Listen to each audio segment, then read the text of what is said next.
Kalau tidur setelah asar sebelum maghrib, itu daya tahan tubuh kita akan menurun. Jadi gitu ya jawabannya Bu. Justru ini yang paling penting, materi terakhir ini 6 langkah praktis. Ya, Bapak bisa lakukan di rumah mulai hari ini. Langkah pertama, mulai hari ini jangan makan malam, Pak.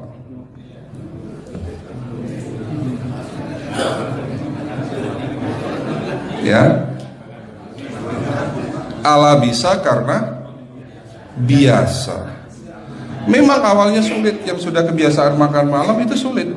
Alasannya nanti nggak bisa tidur dong, betul ya? Nanti perutnya kembung, mual dan sebagainya. Itu karena kebiasaan. Dulu pun saya begitu. Tapi kalau sekali-sekali boleh, Pak. Misalnya diundang hajatan gitu, tetangga ada yang kawinan, hajatan, ya enggak apa-apa, menghargai itu makan malam. Tapi sekali-sekali itu. Tapi kalau tiap hari ini yang enggak boleh, betul ya Pak? Jangan makan berlebihan dan jangan makan malam. Makan sate boleh nggak Pak? Boleh, siapa bilang nggak boleh? Sate itu, Bapak tahu daging kambing. Daging kambing, daging domba adalah makanan sehat, tidak berkolesterol.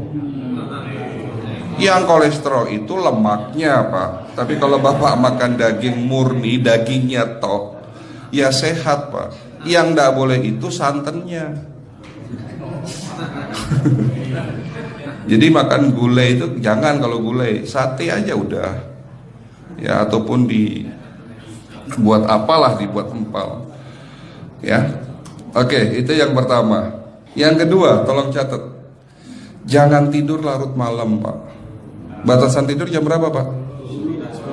Jam 11 paling telat harus sudah tidur. Kenapa? Apa penjelasan medisnya?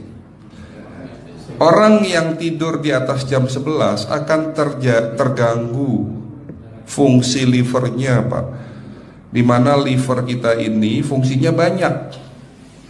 Ya, ada 500 fungsi liver loh Pak. Fungsi jantung ada berapa Pak? Fungsi jantung 1. Fungsi jantung tugasnya untuk mompa darah. Fungsi ginjal ada berapa? 2. Absorpsi dan filtrasi. Fungsi liver 500 fungsi. Jadi organ yang paling berat dalam tubuh kita kerjanya adalah liver. Liver akan rusak manakala kalau kita tidur di atas jam 11 malam. Berarti 500 fungsi liver bisa rusak Pak. Ini salah satu penyebab diabetes. Bukan hanya kerusakan pankreas, tapi rusaknya liver bisa jadi penyakit diabetes Pak. Jadi kalau sakit diabetes itu yang terganggu itu sebetulnya bukan hanya pankreasnya, livernya pun rusak, ususnya pun rusak. Makanya dalam pengobatan diabetes di klinik kami itu bukan hanya ngobatin pankreas, tapi 3 organ penting ini saya obati: usus, liver, dan pankreas. Kebanyakan kenapa? Kalau dalam pengobatan tradisional mereka tahunya diabetes itu hanya pankreas, ya kan?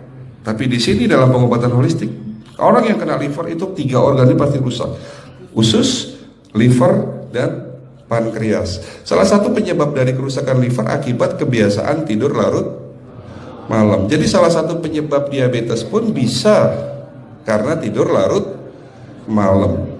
Ya, batasan tidur jam berapa? Sekali lagi, jam 11 harus sudah tidur pulas. Jadi jam 10, setengah 11 paling lambat kita harus tidur pulas. Nanti setelah jam 1 boleh bangun. Yang penting jam 11 sampai jam 1 ini harus tidur pulas. Jadi kalau Bapak mau sholat tahajud jam 2, setengah 3 ya monggo. Ya. Oke, itu yang kedua. Yang ketiga, air putih Pak dijaga 2 liter sehari. Bagaimana cara minumnya yang baik? Rasulullah sudah ngajarin kita ada 6 sunnah. Harus duduk, pakai tangan kanan, seteguk demi seteguk, membaca basmalah di saat minum, diakhiri dengan alhamdulillah, kan begitu. Ya, pagi hari minum 1 gelas, bangun tidur sebelum sholat subuh. Setelah sholat subuh boleh teh, tapi juga dibilas dengan 1 gelas air putih. Sebelum mandi nanti Pak, minum air hangat. Kalau Bapak mandinya pakai air dingin boleh, tapi sebelum mandi minum air hangat, biar tubuh kita ini jangan terlalu dingin di saat kita kena air dingin. Sampai maghrib pastikan 2 liter sudah masuk dalam tubuh kita. Malam mau tidur, tolong perhatikan ibu ya, malam mau tidur jangan banyak-banyak minum. Nggak boleh minum malam itu segelas sampai 2 gelas mau tidur, cukup seteguk 2 teguk saja. Karena kalau sampai kita minum mau tidur 1 gelas besar, ginjalnya malah rusak Pak. Ya. Oke, itu yang ketiga. Yang keempat, puasa. Lakukan puasa secara rutin, insya Allah kita sehat. Nah, untuk penjelasan atau materi puasa nanti bisa hubungin staf saya. Nanti di bulan Ramadan tahun ini, kalau memang masih ada slot 1 sampai hari ke-20, saya bisa mengisi manasik kesehatan yang berkaitan dengan manfaat puasa untuk kesehatan. Insya Allah kalau memang masih ada slot waktunya, karena kita di bulan Ramadan hanya 20 hari kita mengisi manasik. Ya, oke, itu yang keempat. Langkah keempat. Langkah 1, 2, 3, 4. Langkah kelima. Nah, sebelum saya menjawab yang kelima, saya ingin membacakan sebuah sabda Rasulullah. Rasulullah bersabda, di dalam tubuhmu ada segumpal daging. Jika segumpal daging itu sakit, akan sakitlah seluruh tubuhmu. Dan jika segumpal daging itu rusak, akan rusaklah seluruh tubuhmu. Apa itu segumpal daging? Segumpal daging itu adalah hati. Tapi ternyata yang dimaksud Rasulullah itu bukan liver, Pak. Yang dimaksud Rasulullah adalah hati kita, roh kita, jiwa kita, perasaan kita. Kalau hati kita rusak, kita banyak penyakit hati, iri, dengki, sombong, takabur dan sebagainya.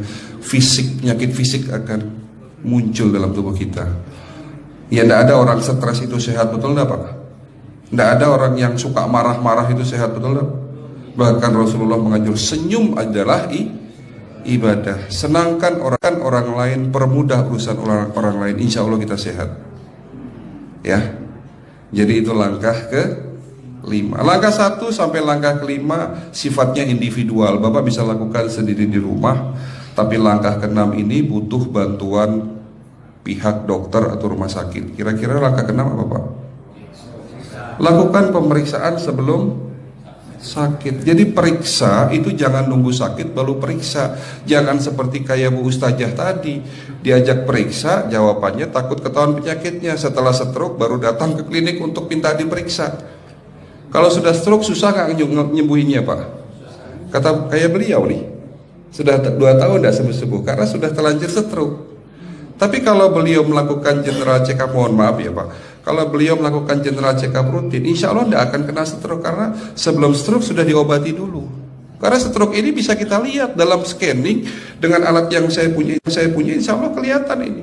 Oh ini sudah mulai ada tanda-tanda mau penyumbatan, buru-buru diobati. Memang takut Pak, tapi pesan saya jangan takut.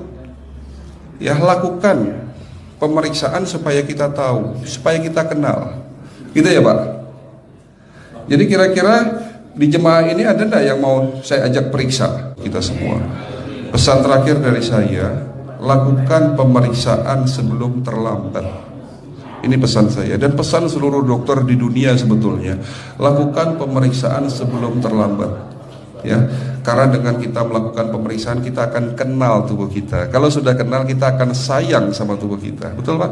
Ada pepatah mengatakan tidak kenal tidak sayang. Cukup sekian dari saya. Mohon maaf kalau penyampaian kami kurang baik. Akhirul kalam, wabillahi taufiq wal hidayah. Wassalamualaikum warahmatullahi wabarakatuh. Kalau ada pertanyaan masalah teknis nanti langsung